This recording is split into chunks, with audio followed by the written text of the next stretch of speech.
Kalau tidak digubris dari pihak sekolah dan termasuk Dinas Pendidikan Provinsi karena itu tanggung jawabnya, maka dalam waktu seminggu ke depan kita akan laporkan ke Polda.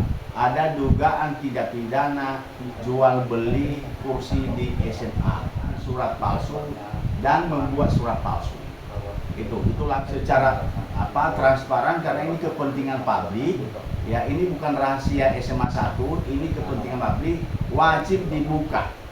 Harus dilakukan audit agar semua orang percaya bahwa SMA 1 melakukan penerimaan siswa dengan objek. Jelaskan Bu, ini tuntutannya ini permasalahannya ini apa sebelumnya, terus tuntutannya ini apa sih Bu sebenarnya? Sebenarnya permasalahan ya klasik sekali ya Mas, setiap tahun terjadi, terutama karena SMA 1 itu SMA favorit ya. Semua orang seluruh kota Pati lah, orang tua yang sudah melek dengan pendidikan, dengan sudah punya pengetahuan pasti akan berlomba-lomba untuk memasukkan anaknya ke SMA 1 dengan berbagai macam cara. Karena memang kita ada 5 jalur, zonasi reguler, zonasi khusus, afirmasi, mutasi, dan afirmasi. Bisa lewat berbagai macam itu.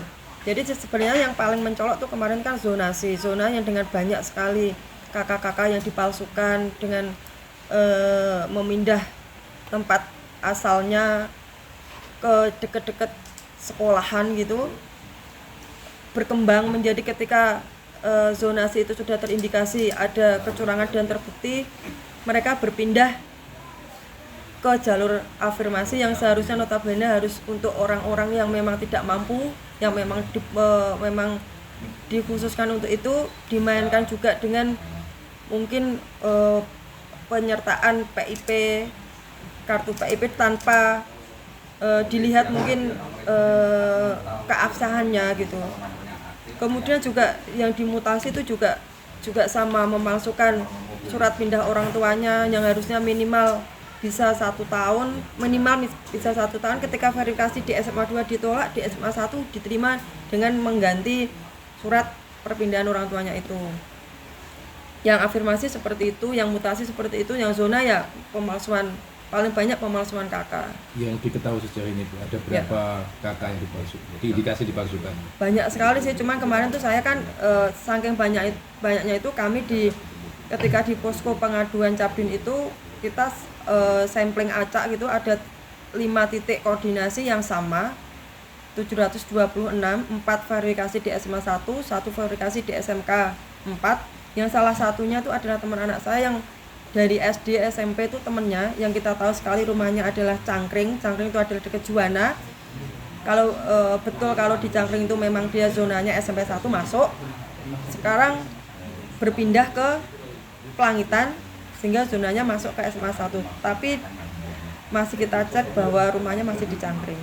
Sudah ada laporan ke panitia? Sudah, saya sudah melaporkan ke Cabdin 3, diterima oleh Mas Andri dan memang terbukti curang. Terus ada tidak lanjut dari panitia mungkin sampai dari SMA 1? Cabdin sudah memanggil pihak verifikator dan katanya sudah memverifikasi bahwa titik 726 itu adalah ternyata sawah, yang betul adalah titik mereka itu 500 meter. Jadi itu berurutan 726, 1, 2, 3, 4, 5, yang 4 itu adalah verifikasi di SMK 4, yang 1, 2, 3, 5 verifikasi di SMA 1 dengan petugas verifikasi yang sama. Bu, kalau berarti ini indikasi kecurangannya ini di siapa Bu ini Bu?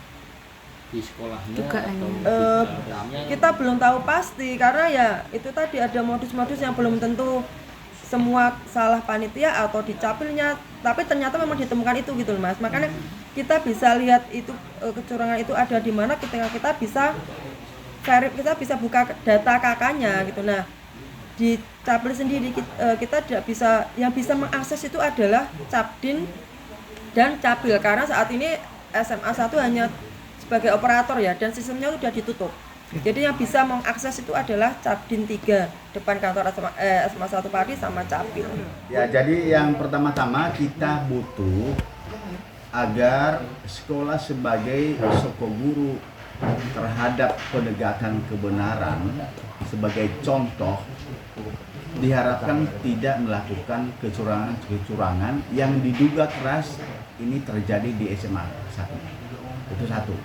Yang kedua, kita minta agar semua pihak, termasuk pihak sekolah dan cabang dinas pendidikan provinsi, agar itu dibuka semua fakta-fakta seperti ini semata-mata untuk menjelaskan kepada publik bahwa proses pelaksanaan penerimaan siswa di SMA 1 itu dilakukan secara objektif.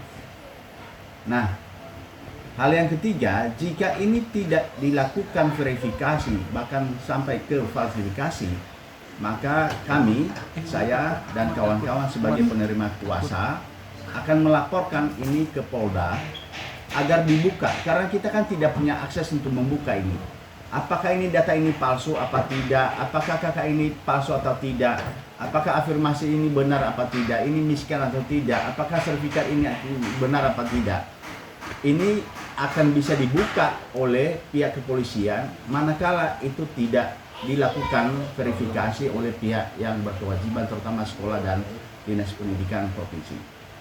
Nah, kita berharap proses ini direview ulang, dilakukan penelitian ulang agar proses penerimaan siswa ini tidak dijadikan sebagai bisnis.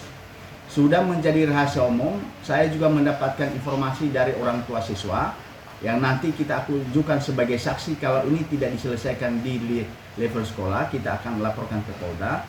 Mereka bersedia menjadi saksi tentang hal-hal yang terjadi di sekolah, terutama ada beberapa oknum baik dari sekolah itu menawarkan sertifikat yang sebenarnya itu bukan sertifikat yang mereka peroleh dengan prosedur yang benar. Sertifikat dijual, KK juga ditawarkan, termasuk macam-macam. Ini sudah ambruk. Kita sangat merasa prihatin dengan penerimaan siswa pada tahun ini. Tujuan kita adalah agar ke depan tidak lagi terjadi bisnis jual beli penerimaan siswa di SMA. Nah, ini entry point-nya di SMA 1. Sekarang kita data yang kurang. Terima kasih.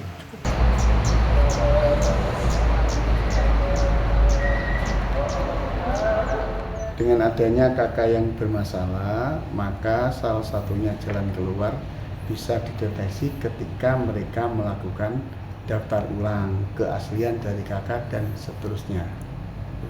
Itu harapan saya, daftar ulang nanti bisa melihat apakah kakak dan lain sebagainya itu asli atau betul-betul benar dan tidak bermasalah, itu dilihat di daftar ulang. Nah, ketika daftar ulang itu nanti dijumpai hal-hal yang bertentangan dengan surat pernyataan, maka akan diambil tindakan sesuai dengan juknis yang ada, seperti itu.